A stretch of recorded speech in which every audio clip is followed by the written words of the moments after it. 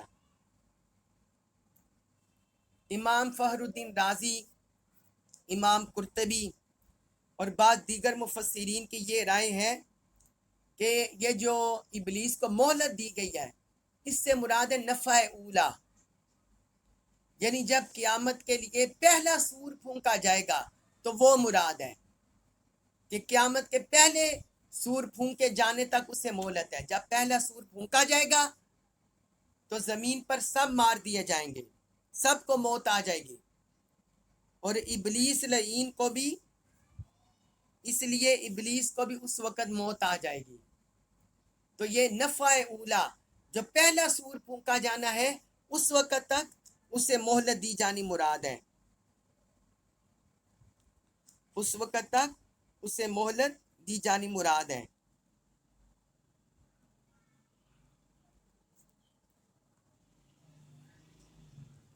اب اس سے یہ بھی سوال پیدا ہوتا ہے کہ اگر کسی بندے کو، ایک تو اللہ تعالیٰ نے کسی بندے کو نہیں بتایا کہ اس کی موت کا وقت کب ہے، اور اگر ابلیس کے لیے ہم یہ جان لیں کہ ابلیس کو نفع اولا تک پتہ ہے کہ مجھے مہلت ملی ہے نفع اولا تک، پہلا سور پھونکے جانے تک، تو پھر تو وہ اسے ایک دن پہلے، 2 دن پہلے وہ اللہ سے توبہ کر لے گا۔ ساری زندگی محلوق کو بھٹکا کر پھسلا کر پھر تو وہ توبہ کر لے گا۔ تو اس کا جواب یہ ہے کہ بے شک اسے نفع اولا تک مہلت ہے، لیکن نفع اولا کا وقت اسے نہیں بتایا گیا کہ نفع اولا کب ہوگا۔ اللہ تعالیٰ نے نفع اولا کا وقت، قیامت کا وقت وہ مخفی رکھا ہوا ہے، وہ مخفی ہے، اور جب وہ اس کا امر ہوگا وہ اچانک ہی نفع ہوگا، اچانک ہی سور پھونکا جائے گا، کیونکہ حدیث میں آتا ہے کہ حضرت اسرافیل علیہ السلام اپنے منہ میں وہ سور لے کر بیٹھے ہوئے ہیں، جب ادھر سے اللہ کا امر ہوگا وہ فوراً اس میں پھونک دیں گے تو قیامت واقع ہو جائے گی۔ تو بے شک اسے نفع اولا تک بھی مہلت ہے، لیکن وہ وقت بھی اسے معلوم نہیں ہے کہ وہ 1000 سال بعد ہے، 2000 سال بعد ہے، وہ کب ہے۔ تو جب بھی وہ نفع اولا پھونکا جائے گا تو وہ پکڑ ہو جائے گی، اس کو موت آ جائے گی اور اس کی بھی گرفت ہوگی، اس کی بھی گرفت ہوگی۔ اور پھر اس میں یہ بھی بات ہے کہ یہ نفع اولا یہ کوئی 100% یا قطعی یقینی علم بھی نہیں ہے، یہ آئمہ کی تفسیر ہے، اس میں کمی بیشی ہو سکتی ہے۔ بعض نے کہا کہ ابلیس کو حشر کے دن تک مہلت ہے، بعض نے کہا نفع اولا تک مہلت ہے، تو یہ بہرحال اسے مہلت دی گئی ہے۔ پھر اس کے بعد ہے سورۃ الاعراف آیت نمبر 16، اس میں اللہ تعالی نے فرمایا قالا، اس نے کہا، فَبِمَا، پس اس وجہ سے، اغویتانی، اغویتا، تو نے گمراہ کیا، نی مجھے۔ تو اس ابلیس نے کہا پس اس وجہ سے کہ تو نے مجھے گمراہ کیا ہے، لَأَقْعُدَنَّ، لَأَقْعُدَنَّ، میں ضرور بیٹھوں گا۔ لام زبر لا یہ تاکید کے لیے آتا ہے، آگے اقعدن یہ واحد متکلم ہے، وہ کہتا ہے میں ضرور بیٹھوں گا، لہم، ان کے لیے، یعنی بنی آدم کے لیے، ان کے راستے میں ان کو گمراہ کرنے کے لیے، صراطا کا، صراطا راستے کا، تیرے، تیرے راستے پر، المستقیم جو سیدھا ہے۔ تو اس نے کہا میں ان کے لیے، ان کو گمراہ کرنے کے لیے تیرے سیدھے راستے پر ضرور بیٹھوں گا، تیرے سیدھے راستے پر ضرور بیٹھوں گا۔ اب یہ ابلیس کی اور بدبختی دیکھیں، ابلیس کی اور بدبختی دیکھیں، اللہ تعالی نے اسے مہلت بھی دے دی کہ دیکھتے ہیں تم کیا کرتے ہو۔